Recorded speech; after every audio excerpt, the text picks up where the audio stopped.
Hey, and welcome back to the Life Work Balance YouTube channel.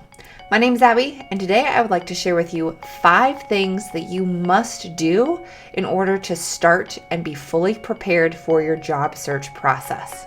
Before we jump into that, please go ahead and give this video a thumbs up if you're looking forward to those 5 tips. And if you haven't already, please go ahead and hit that subscribe button as well as the bell so that you can receive life work balance advice delivered directly to you every Sunday. All right, so there are 5 things that you must do in order to be fully prepared for the job search process. Regardless of if you are new to the job search process, like you are a recent graduate and you're just entering the workforce, or if you are a seasoned professional and you're looking to change careers, these are 5 things that you can do to help you be very successful in the job search process. Even if you are in the middle of a job search or you've been doing your job search for a couple of months, you can start doing these 5 things right now to increase your chances of success.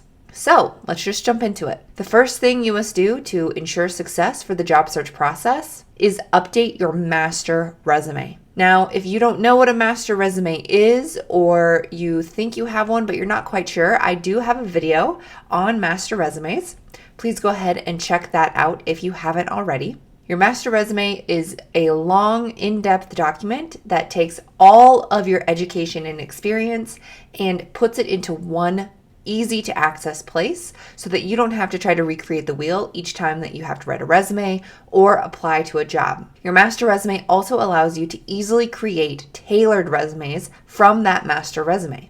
That way, you can easily tailor your master to fit any job that you're looking to apply to. This significantly reduces the amount of time that you'll be spending on the resume process during your job search, because it is essential and critical that you create a tailored resume for every single job you apply to. So you may find that you are starting to apply to a certain type of job, so there's a theme to your tailored resumes, and you may not have to make major updates to each of your tailored versions.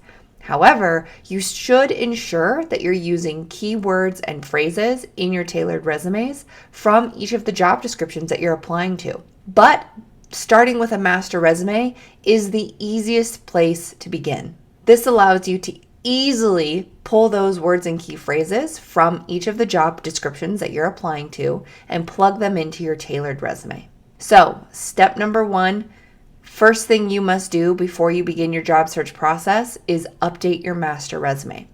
This means that you update it with your current or previous job information, maybe additional education information if you're in the process of completing school or you've gotten certain trainings or certifications. So make sure your master resume is as up to date as possible. Once you've updated your master resume, it's time to update your LinkedIn profile. If you don't already have a LinkedIn profile, pause this video and go create one right this second. LinkedIn is essentially the place where you can keep your master resume easily available for people to view online. Now, this doesn't mean that you're going to upload your master resume, but your LinkedIn profile will essentially be the electronic version of your master resume that people can look at. LinkedIn is also one of the first sites that will pop up if someone Googles your name. So if you apply to a job and someone from the hiring team decides to Google your name, your LinkedIn profile will likely be one of the first websites that pops up when your name is searched. So make sure that your LinkedIn profile is updated. This doesn't mean you have to tailor your LinkedIn profile for every single job that you apply to. Your LinkedIn profile is essentially your master resume. So first you update your master resume and then you update your LinkedIn profile. I've got a couple of videos that will help you figure out exactly what you need to do to make sure that your LinkedIn profile is perfect. So if you haven't already, please go ahead and check those out. I've gone ahead and linked to those in the description below. The third thing that you must do before you begin your job search process is ensure that you have a professional email address. Email addresses are free. There are many different types of providers out there that you can use. Gmail is one of those. Outlook is one of those as well, and Yahoo is even one of those. So if you don't have a professional email address that is basically your name, go ahead and create one now. Now you want to make sure that you're checking this regularly, because if you're applying to jobs and you're using this email address, when you're creating your job application profile, or you've got this email address listed on your resume, but you don't check this email regularly, chances are you're going to miss an opportunity that might come through to that email. So go ahead, create a new email that is professional. Try to keep it simple and straightforward. So usually something along the lines of your name. Add it to your phone. Do what you need to do so that you can check it regularly. Add that email to all of your job search documents. So this means add it to your master resume, your tailored resumes, your cover letters, connect it to your LinkedIn profile. That way you can ensure that anyone who is finding you online, anyone who is wanting to reach out to you based on an application that you've submitted, can email you to that professional email address, and then remember to look at it. So those first 3 tips were pretty straightforward and are relatively easy to complete. The next 2 tips are a little more in-depth and require a little bit more work. So, fourth, do some self-reflection. There are some areas of self-reflection that will be required in order for you to begin this job search process and have it be relatively straightforward and focused. First, reflect on your own personal values. What is important to you? What are some things that are deal breakers or that are hard boundaries that you're not willing to cross? Knowing your own personal values will significantly help you focus your job search process. This not only helps you figure out what types of jobs to apply to, but also what types of organizations you can apply to. So knowing your values is extremely valuable. You also want to know your goals. What are you hoping to achieve with this job change? Or what are you hoping to achieve with this first job that you are obtaining? Are you just looking for some experience? Or are you looking for a career that's more long-term? Where do you want to be in 5 years? Where do you see yourself in 1 year? If your goal is to just get out of your current job and get into a new job, purely to escape the old job, that's going to impact your happiness long-term in this new job. So knowing what your goal is important to help you, again, focus your job search. If your job search isn't focused, you'll be wasting time in certain areas. So it's important that you do spend some time doing this self-reflection, focus what it is that you're looking to achieve with this job change or obtaining your first job. Understand your values. So once you know your values, you can start to set those goals. Those goals will help you focus your job search process. You also want to consider the next 2 questions. What do you see yourself doing? And where do you see yourself going? What do you see yourself doing? This is actually, what do you see yourself doing in the day-to-day job? Do you see yourself working independently on a computer most of the day?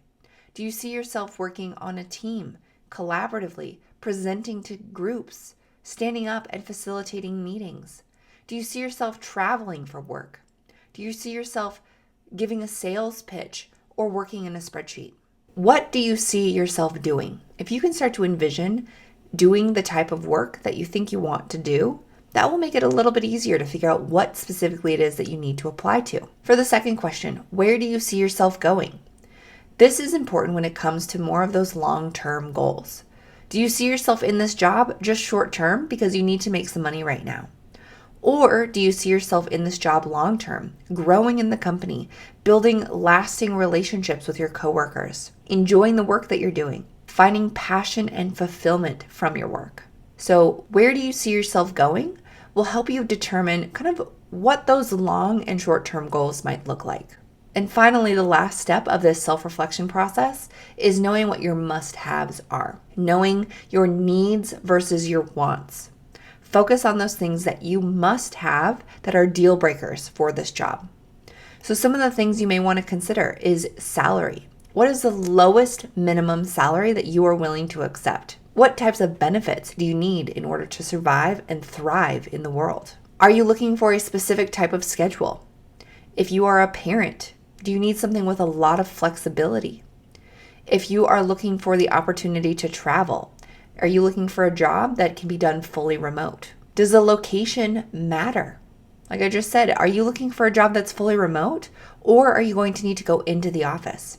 If you're going to go into the office, what does your commute look like? Are you able to take public transportation? Is it right down the street so you could walk to work? What about the people? Are your coworkers an important aspect of your job?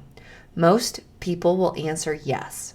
Your coworkers will make or break your job. If you don't like your coworkers, you likely won't like your job. And even sometimes the worst jobs can be made up for with the best coworkers. So what are the people like that you're going to work with or that you want to work with? And finally, the type of work. Is there certain work that you are refusing to do, or are you open to a lot of different opportunities? So do that self-reflection. Understand your values, understand your goals, understand where you see yourself going, what you see yourself doing, and know those deal breakers and must-haves. And finally, the fifth thing that you must do in order to be successful in your job search, and that you should do before you really begin your job search, is research. Research happens in a variety of ways. First, do some research on the actual jobs that you're interested in.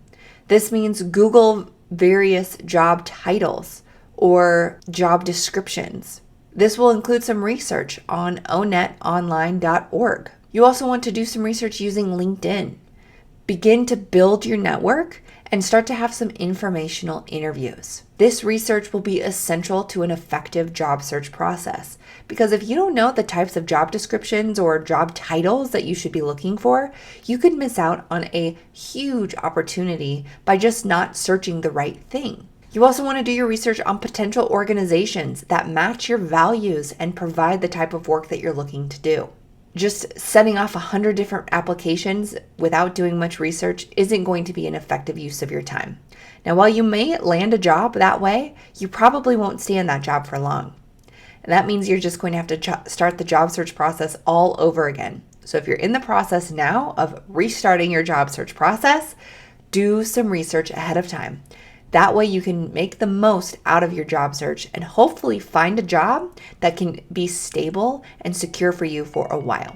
So hopefully this was helpful. Those are 5 things that you must do in order to start your job search process. The 3 are pretty quick and easy. That's update your master resume, update your LinkedIn profile, and ensure that you have a professional email address. And the last 2 require a little bit of additional work and effort on your part, and that is do some self-reflection and do some research. If you found this video helpful, please go ahead and give it a thumbs up. And if you have any questions, comments, or thoughts, please put them in the comments box below. I do look at and respond to every single comment that comes through. So if you have questions, throw them in the comments below and I'll do my best to answer them as quickly as I can. And if you haven't already, please remember to hit that subscribe button as well as the bell so that you can receive life-work balance advice delivered directly to you every Sunday. Thanks, and I'll see you next week.